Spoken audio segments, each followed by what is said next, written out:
here to talk to you about the history and experiences of persons with disabilities.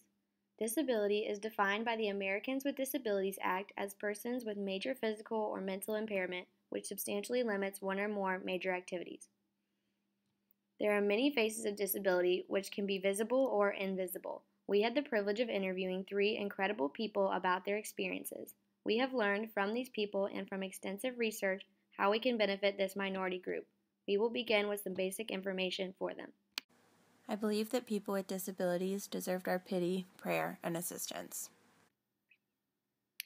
Before completing this cultural immersion, I used to have the stereotype that people with disabilities are not happy due to their disability.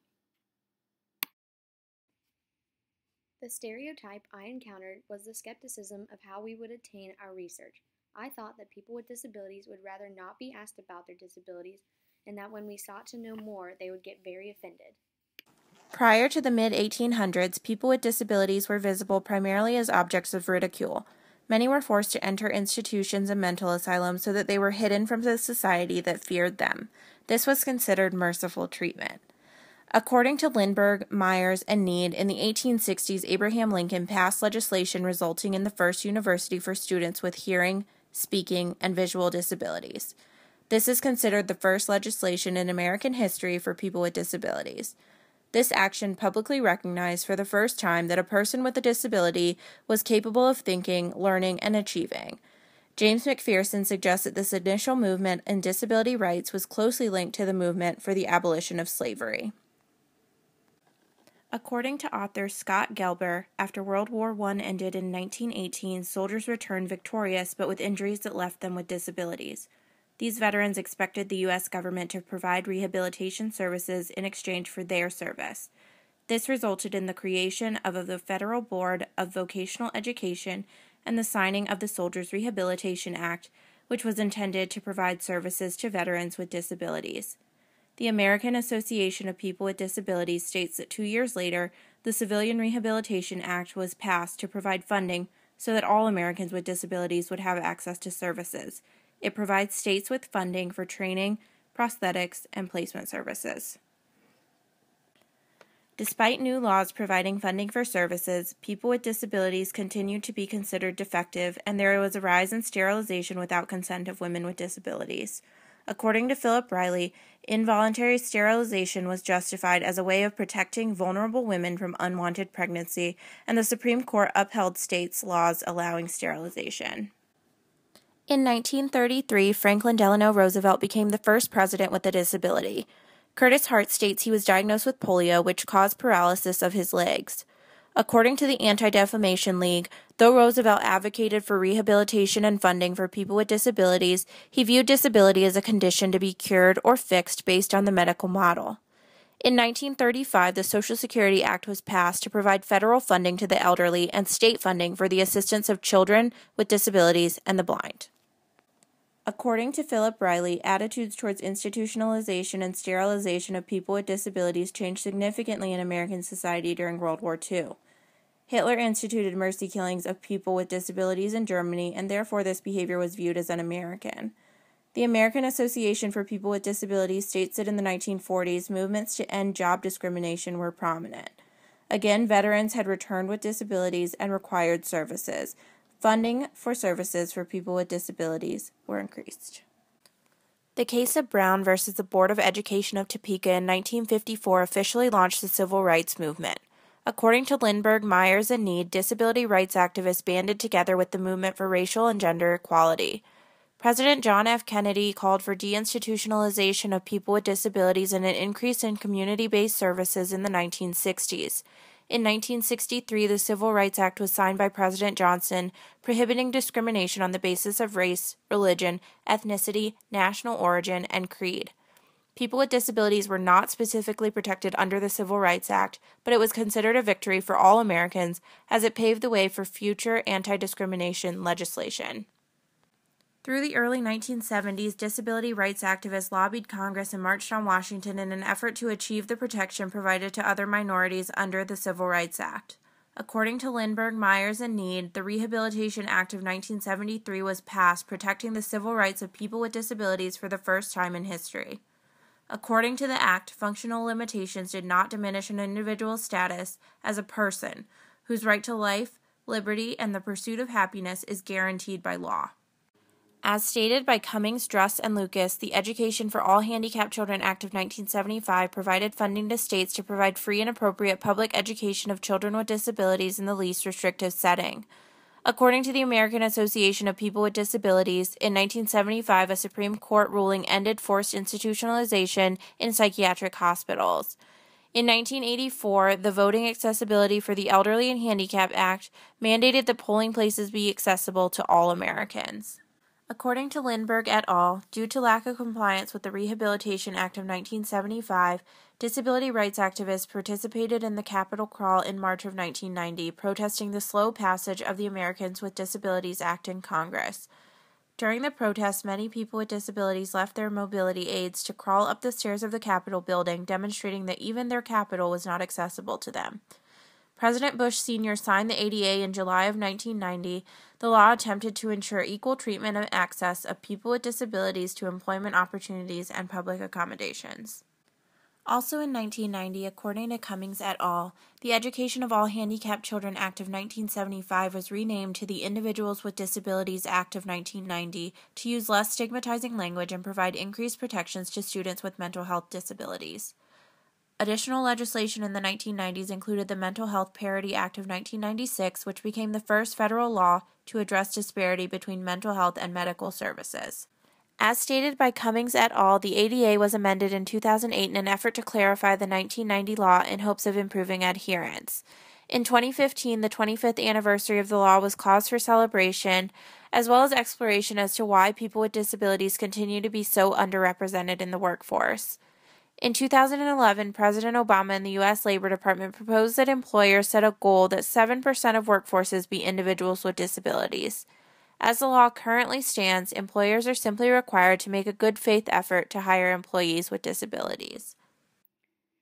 Sexuality in persons with disabilities is a subject not often discussed in society.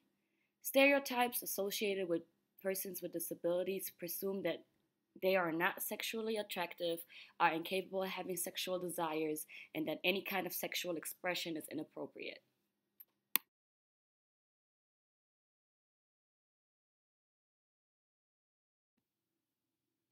Persons with disabilities have a right to sexuality education. Family, healthcare workers, and other caregivers should receive training in understanding and supporting sexual development and behavior. Social workers also hold a critical role in providing needed sexual health and dating education and services to adolescents with disabilities.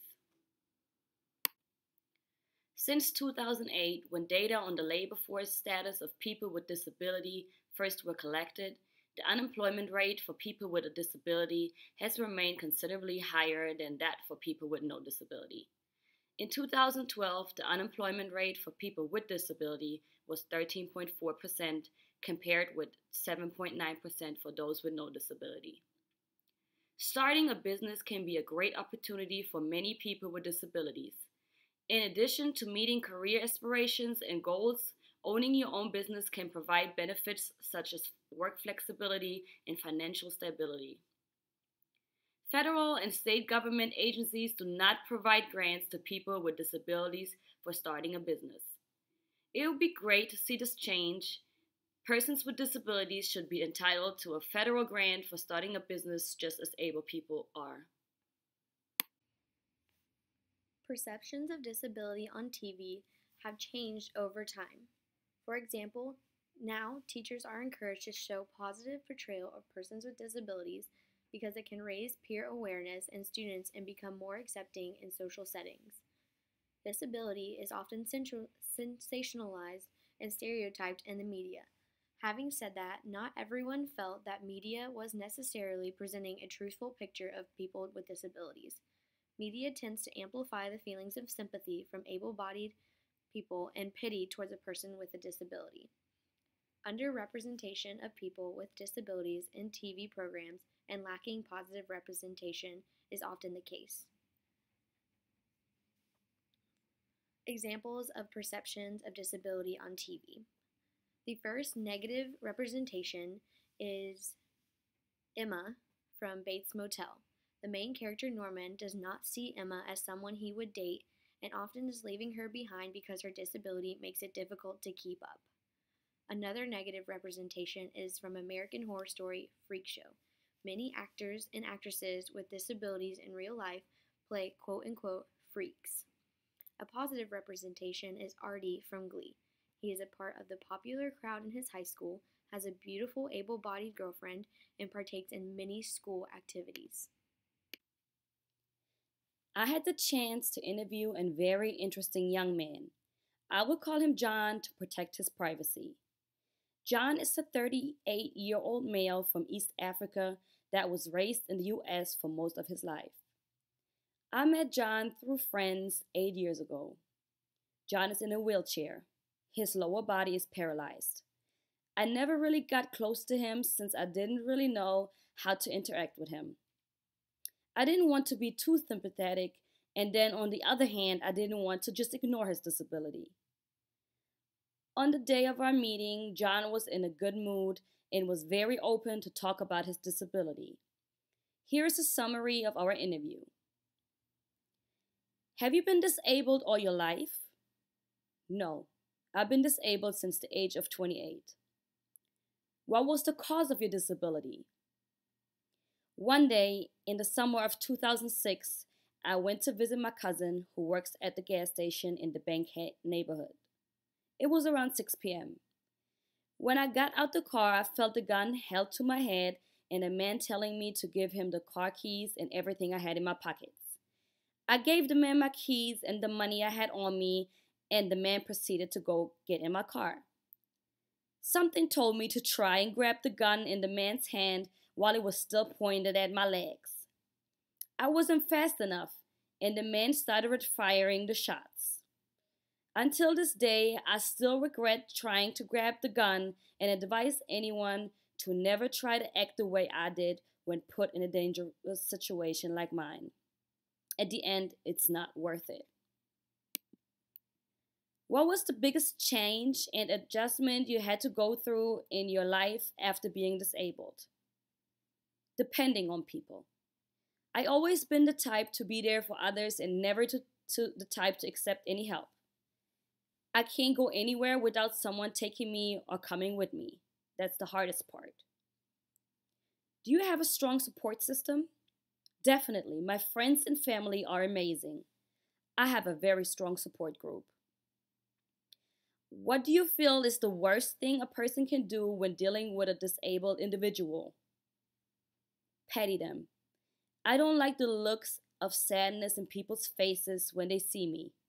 I am okay now. I learned to deal with my disability, and it has become a part of my life. Sarah is a mom of two, one child on the autism spectrum and one not. She was gracious enough to let me interview her to get insight on the stereotypes directed towards David and the services available for him. What types of stereotypes do you encounter? Do you consider them accurate or inaccurate? Special needs people are considered not capable or do not have a need for social activities, when in fact they need them more than typical people, just because they cannot express themselves on how they feel as good as typical people. In high school, kids without disabilities are not mingled with children with disabilities. Physical education would be a great example where both could interact together. How do you feel about the services available for David? It is very difficult to find services and then get questions answered about those. This information should be given to all parents through the public school system. There is also a problem with having a wait list for the NOW/COMP waiver through your county regional office. There should not be a waiting list for these services. It is also very difficult to get Social Security. In most cases, even with all the paperwork that proves that they are special needs, they are still denied before being accepted. Families with special needs children have enough to worry about. The government is way too hard to deal with for special needs people. Were you and your family treated differently by friends and family? Family on both sides are very accepting. My friends are also very accepting. I have found that parents of other special need kids tend to not get together on their own with other families with special needs kids. How did you decide to send David to a public school? Cost and location.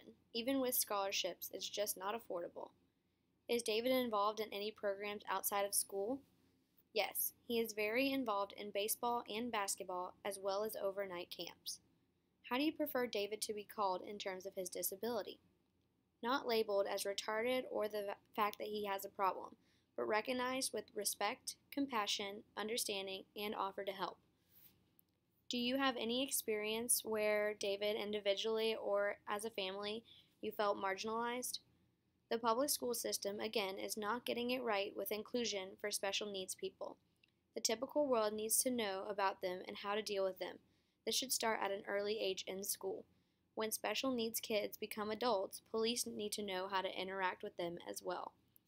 Special needs people can also work doing simple tasks. Most employers do not know or are not aware and do not hire them. I am unaware of what government jobs are available to special needs people. Transportation is also a big issue for special needs people. They need to get around too. I had the opportunity to interview a young woman with mental illness. I will call her Jane throughout the interview as she did not want me to use her real name or recordings. After reading her the definition of disability, I asked Jane if she considered herself a person with disabilities. She responded, "Based on the definition, I consider myself to be disabled, but with the help of medications and therapy, I'm doing much better. When things got really bad, I was in medical school and I couldn't perform my daily tasks or care for myself sufficiently according to what I needed to do to be successful." I asked Jane how she defined her disability, and she told me she has major depressive disorder, which she defined as chronic debilitating depression lasting for a period of more than 2 years. She also has ADHD. The depression was complicated and exacerbated by undiagnosed hyperthyroidism and polycystic ovarian syndrome. I told Jane that based on my research there are visible and invisible disabilities, and told her mental illness is typically considered an invisible disability. She responded, "I feel that if someone was paying close attention, my disability could be visible. I was missing class a lot, sleeping much more than was normal, getting sick a lot, but my disability did not look like a disability to others.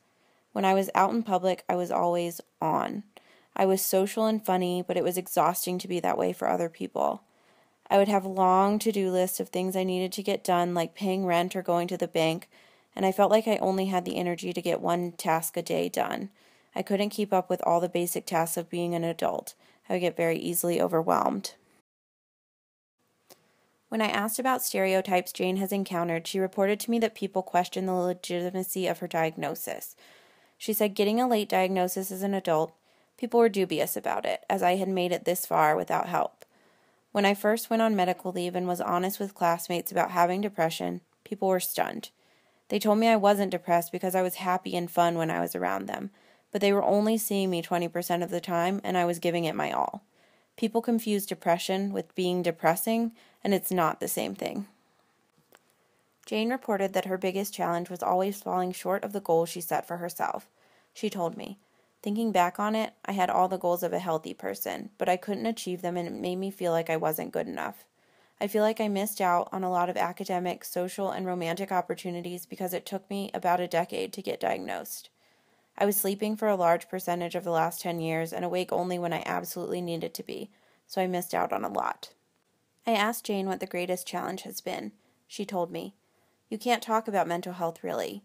Whenever people ask me why I left medical school, I feel like I can't tell them because it makes other people feel really uncomfortable. I say, I had a lot of health issues, but then they don't believe me because they couldn't see anything physically wrong with me. It sucks that in order to make people more sympathetic, I had to emphasize my physical conditions as the cause of my depression. I needed a physical diagnosis to substantiate the psychiatric diagnosis. If I go back to medical school, I have to be very careful about how I phrase what's been going on with me. Hearing from admissions boards, I know that it'll now be hard to market myself as a good candidate." I asked Jane what she wished people knew about her disability. She said, "Mental health issues are not something to be ashamed of. They're not an excuse. Depression, anxiety, functionally they make your life a lot harder. If mental illness were treated as any other illness, you could talk about it openly. You wouldn't be blamed for it. When someone hears you have cancer, they don't try to figure out what you did wrong to get it, even though there are often lifestyle correlations. In mental illness, there's nothing you did to cause it. I'm in the medical community and my peers know that depression is a neurochemical disorder. We learned it, studied it, we're tested on it. But out in the world, they still approach it the way the rest of the world approaches it. One of the hardest things for me when leaving medical school was explaining to a classmate why I left, and he said, "At some point you have to choose to be happy." Even though he's highly educated, that was his view on depression. I'm concerned for his future patients. As mental health is treated in this country as far as health care and insurance coverage, more than half of the primary care patient visits are mental health related because they can't afford to see a psychiatrist out of pocket. Family practice doctors and internists are fielding these complaints. If my classmates' views are representative of other doctors, their patients are not going to feel supported. The patient-doctor relationship is going to suffer, and health outcomes are going to be poorer. And if medically educated people are still thinking this way, how can you expect a lay person to think any differently?